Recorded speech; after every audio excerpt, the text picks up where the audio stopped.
एक दफ़ा राजेश खन्ना अमिताभ बच्चन को बहुत कुछ अपशब्द कहने लग गए थे। जानते हैं जी, जंजीर फिल्म की सफलता के बाद अमिताभ बच्चन बॉलीवुड के सफलता की सीढ़ियों को चढ़ने लग गए थे।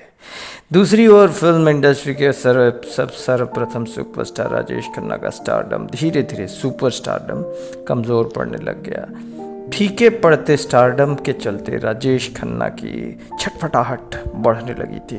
काका जी अमिताभ बच्चन से इतना चिढ़ने लग गए थे कि कहने की ज़रूरत नहीं है, सब कुछ बयां कर देता था चेहरा।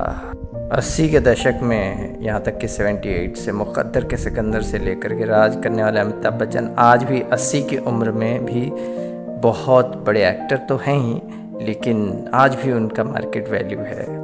क्यों? क्योंकि समय के बिल्कुल पाबंद हैं। वह शायद ही आज तक कभी भी किसी सेट पर देर से पहुंचे होंगे अमिताभ बच्चन। वही दूसरी ओर इंडस्ट्री में राजेश खन्ना जैसे भी कुछ स्टार्स थे जो अक्सर सेट पर घंटों देरी से पहुंचा करते थे, घंटों।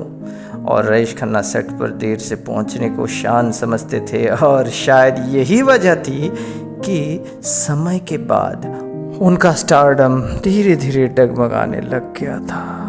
अमिताभ बच्चन लेकिन अलग टाइप के एक्टर थे। राजेश खन्ना खुद तो अपनी लेट लतीफ़ी के लिए मशहूर थे ही, लेकिन वह टाइम पर सेट पर पहुंचने वाले को बहुत चिढ़ा करते थे। राजेश खन्ना और अमिताभ बच्चन ने आनंद और नमक हराम जैसी फिल्मों में साथ साथ काम किया।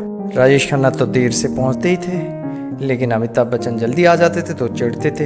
हालांकि आनंद फिल्म में भी राजेश खन्ना ने रेकमेंड कर लिया था, कुछ नहीं बोला था, लेकिन नमक हराम फिल्म में जब अमिताभ बच्चन आने लग गए थे तब जंजीर वगैरह की वजह से कहीं ना कहीं अमिताभ बच्चन की परफॉर्मेंस थोड़ी सी बेहतर लगने लगी थी, जो कि काका जी को थोड़ा अच्छा नहीं लगा था। इंसान है भाई, भगवान होने के बावजूद भी इंसान के अंदर भी तो इंसान का गुण होता है ना।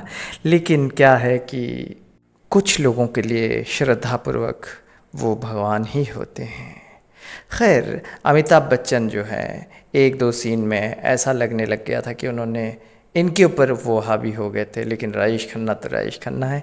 कुछ गाने राजेश खन्ना को दिए गए जो कि बहुत ही बेहतरीन थे, और राजेश खन्ना साहब के ऊपर वो सूट भी करता था नमक हराम का और रोल।